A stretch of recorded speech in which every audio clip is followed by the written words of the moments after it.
மாண்புமிகு புரட்சி தலைவி அம்மா இருக்கின்ற பொழுது இன்னைக்கு ஏழை எளிய மக்களுக்கு தை பிறந்தால் வழிபிறக்கும் தை பண்டிகையின் போது அவர்களுக்கு பொங்கல் தொகுப்பு கொடுக்கப்படும் என்ற அறிவிப்பை கொடுத்து தை பொங்கல் என்று ஏழை வீட்டிலையும் தை பொங்கல் பொங்குகின்ற ஒரு சூழ்நிலை உருவாக்கி தந்தவர் நம்முடைய இதய புரட்சி தலைவி அம்மா.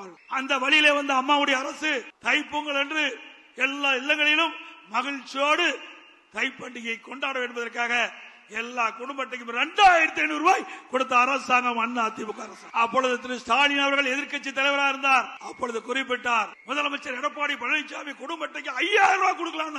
5000 ரூபாய் கொடுக்கலாம் திரு ஸ்டாலின் சொன்னார். திரு ஸ்டாலின் அவர்களே, நாங்கள் வேண்டுகோளாக வைக்கிறோம், தை பிறந்தால் வழிபிறக்கும் தமிழனுடைய திருநாள் தை திருநாள். அப்படி தை திருநாளிலே தை பண்டிகையின் போது எல்லா இடங்களிலும் மகிழ்ச்சியோடு தை பண்டிகை கொண்டாடுகின்ற விதமாக ஒவ்வொரு குடும்பத்துக்கும் 5000 ரூபாய் வழங்குங்கள். இப்பொழுதாவது நீங்கள் செய்த ஊழலாவது எவ்வளவோ ஊழல் செய்து விட்டீர்கள், எவ்வளவோ மக்கள் பணத்தை கொள்ளையடித்து விட்டீர்கள்.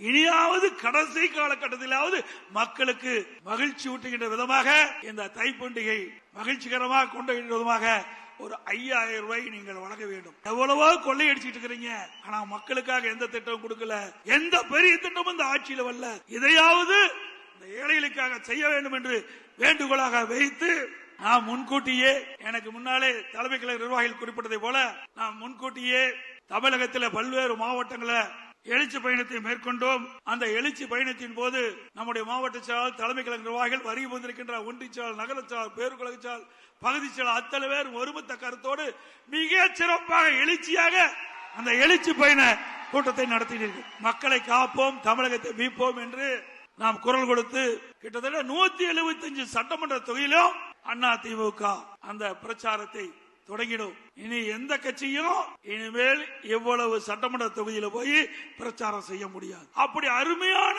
எழுச்சி பயணம் மேற்கொண்டது. அதுக்கு அத்தனை மாவட்ட கலைச்சாளர், தலைமை கழக நிர்வாகிகள், வருகின்ற ஒன்றிய நகர பேரூராட்சி பகுதிகள் அத்தனை பேரும் சிறப்பான முறையில் ஏற்பாடு செய்தார்கள். அதுக்கு நன்றியை நேரத்தில் தெரிவித்துக் கொள்கின்றேன்.